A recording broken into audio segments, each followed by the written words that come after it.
We try to place a lot of importance on it. I don't know that the entire market places that same level of importance on it. And I think it's because someone like myself who covers Volvo comes out of this originally out of an industrial background, not necessarily out of a financial services background. So I think from Volvo's perspective, it's helpful to keep that in context. Who's your target audience? We try to spend a lot of time on these companies and on these divisions because they can be a meaningful portion of the earnings. Navistar is probably the best example. At the bottom of the cycle, Navistar from fiscal 2001 to 2003 was making all of its money out of financial services and was losing money out of manufacturing. So if you were really just focused on the manufacturing side, you were probably missing the real driver of earnings.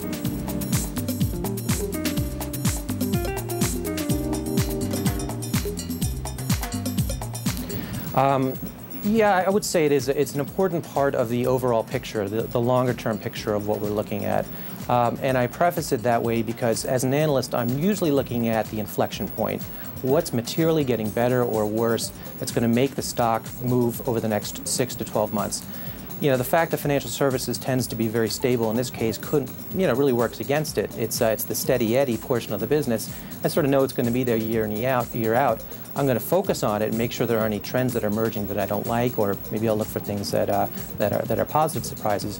But I'm probably going to spend a little bit more time on manufacturing because I want to understand where are we on the trucking cycle, where are we on the construction equipment cycle.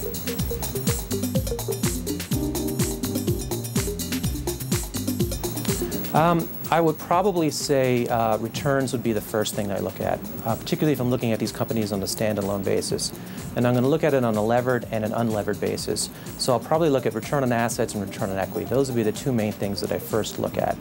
I'll look at market share to some degree, but when I think about market share, I tend to think of that in the context of your penetration of overall Volvo sales. I don't really think of you as a competitor to Daimler, for example, or to Packard Financial, for example, because you're not trying to finance one of their trucks. You're trying to finance something that Volvo is selling. So I'll look at it, but it's not the number one thing that I'll look at. Profitability is very important, particularly when you consolidate the earnings at these companies and you value it on a PE basis.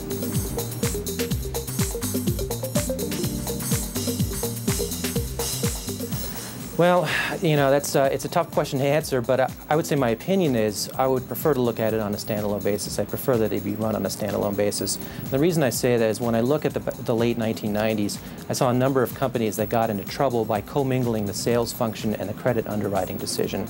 Freightliner, just anecdotally, seems to be the company that started that trend, but I think really everyone was sort of participating in that.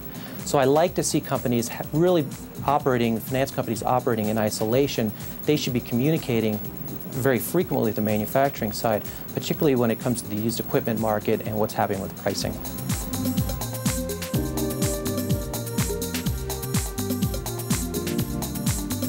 The transportation is very cyclical, so you really have to be on top of where are we in the cycle. Are you ready to call a turn in the cycle either on the positive side or on the negative side? I think the market looks at that as well, because at the peak of the cycle, multiples start to contract. At the trough in the cycle, multiples start to expand. So you sort of have to keep that in mind. Where are we in the economic cycle? Where are we in the trucking cycle? Now on the captive side, the way that translates is as the economy is starting to get better, we assume that loss provisions are going to start to come in. So if we start to see margin expansion, we want to try to get a sense for how much of that is true operating leverage, how much of it is management, and how much of it is really just the market itself getting better.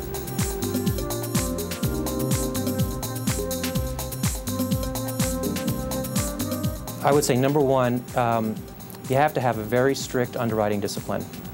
If you don't have that through all points in the cycle, at some point it's going to come back and haunt you. And I understand it can be a very difficult decision when you're at the peak in the cycle, money starts to get really cheap, you get a lot of competitors coming in, there's probably some temptation to start cutting pricing. I would suggest stay away from that. By the same token, at the bottom of the cycle, when no one else is lending and the manufacturing side perhaps isn't able to sell as many units as they'd like to, there may be some temptation to lead with credit. Again, I would say that's over the life of the cycle, that can be very dangerous.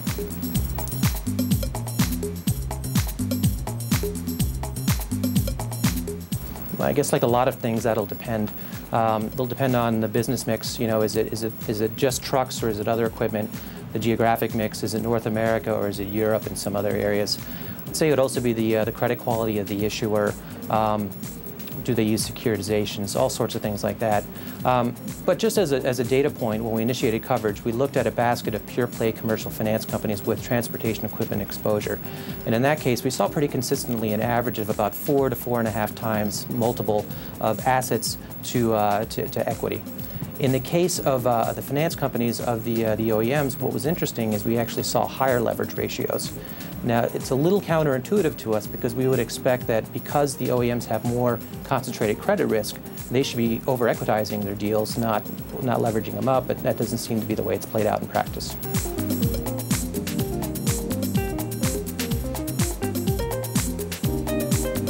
I hope I remember all of them.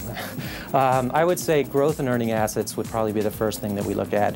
Income from earning assets would be number 2.